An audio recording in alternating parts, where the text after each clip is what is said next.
Hello guys, this is zxyc here, and today we're going to be introducing Arc Warden. Arc Warden is an agility carry with 625 attack range, 285 movement speed, and 0 armor. This means that he has a very low base movement speed, he's very easy to get on top of, very easy to catch up to. With 49 base damage, it's not the highest in the world, so even when you get a killer and some stat items, he ends up being okay at best in terms of his right click potential, but he does have a very good attack animation. And he has very good attack range, so it does make it somewhat fair and somewhat easy to last hit creeps. Remember that he does have 0 armor, so he's super fragile, especially against heavy right clickers in the early game. Heroes that get a lot of damage like TA or SF or even Invoker can easily outdamage him or can easily trade very well with him. His stats at level 1, his base stats are very good, but of course his stat gain, especially his agility, isn't the best. His strength and intel are good, but again his agility, which is his primary attribute, is pretty low. Arc Warden's advantages are he has an amazing high ground defense. Of course, this is due to his magnetic field ability. He's a really fast farmer in the late game due to the fact that his ultimate can be farming in the more aggressive parts of the map while you are farming in the more safe parts like your jungle or anything like that. He has a risk-free split pushing and ganking ability, which is due to his ultimate. Of course, with travels, it makes it so that you can split push really far and deep into the enemy territory without risking a hero dying. This also, of course, results in a free rat, like you can get into their base, start hitting their towers, and your risk is very minimal due to the fact that your ultimate only feeds XP and gold, and of course in the late game it's very minimal. He's extremely strong in the late game. Of course, this is due to the fact that when itemized correctly, you and your Tempest Double both also can use your items, and you end up being a really strong powerhouse in the late game and a very strong threat. The fact that you don't need to show your hero, of course, is a huge advantage in the late game as well.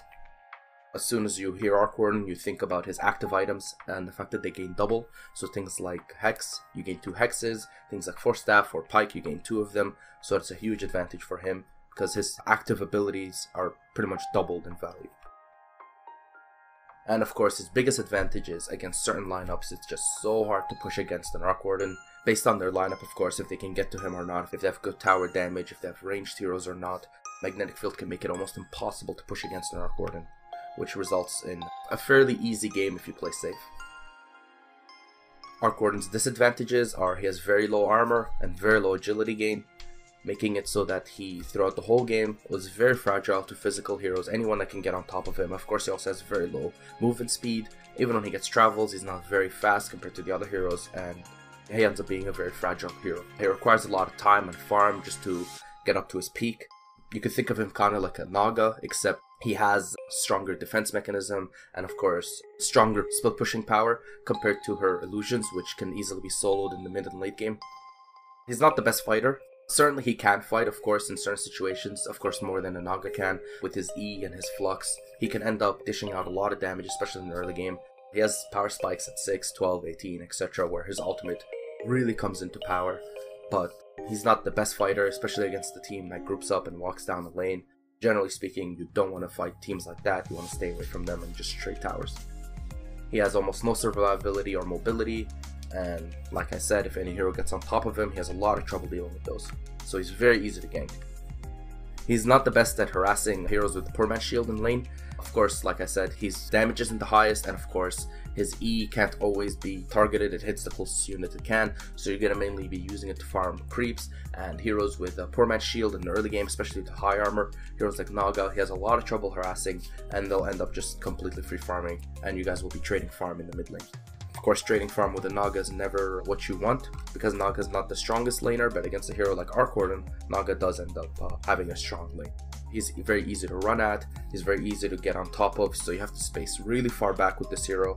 You have to play very safe, because you just want to make sure that you don't die, you're not easy to get to, you want to make sure that you're being very annoying in the back and then casting your spells whenever you can. And his biggest disadvantage is his ultimate. When it is down, the hero is very low impact. You have to make sure that your team is playing around your ultimate's cooldown. So when it is up, of course, you guys are very strong, you guys can fight. But when that ultimate is down, make sure that your team gets back. It's actually even more than 50% of his power. His ultimate, I would say, is about 60, even 65% of his power. Because the way it's played, it really gets in there and it really changes the way that Arc Warden's even played when his ultimate is up or down. So be wary of that. Like I said, if his ultimate is down, try not to fight. Even if you guys are ahead, it is a huge ability for him to have up. So in this series, we're going to be talking about Arc Warden. We're going to be talking about when to draft him, what's good against him, what's bad against him, how to defend, how to push, how to Roshan, how to play any of your objectives, how to lane in the early game, how to split push with him, how to use your ultimate, how to use all your abilities, and when or when not to level them up, because his skill build is fairly complicated. So depending on who you're against, you'll level up your spells differently. His talents are fairly simple, they're almost always going to be the same. So we're going to be focusing a lot on his microing, how to micro your illusion, how to team fight with him, how to itemize your Arc Warden, since he has a double effect from all his actives. There's a lot bigger variety of items that you can get. You can get anything from Hex to, Shiva, or anything in between. You can also get damage items. It's even okay to get passive items like NKB.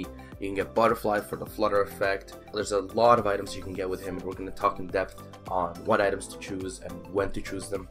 We're going to be talking about when to use his abilities and how to use them, and of course we're going to be talking about his early, mid, and late game, how to play it, his power spikes, when he's strong, when he's weak. We're also going to be adding an advanced video guide for Arc Warden that discusses a lot of the more complicated mechanics behind the hero and how to utilize it. As always, thanks for watching. Please leave a comment below, and in our next video we're going to be talking about when to draft Arc Warden.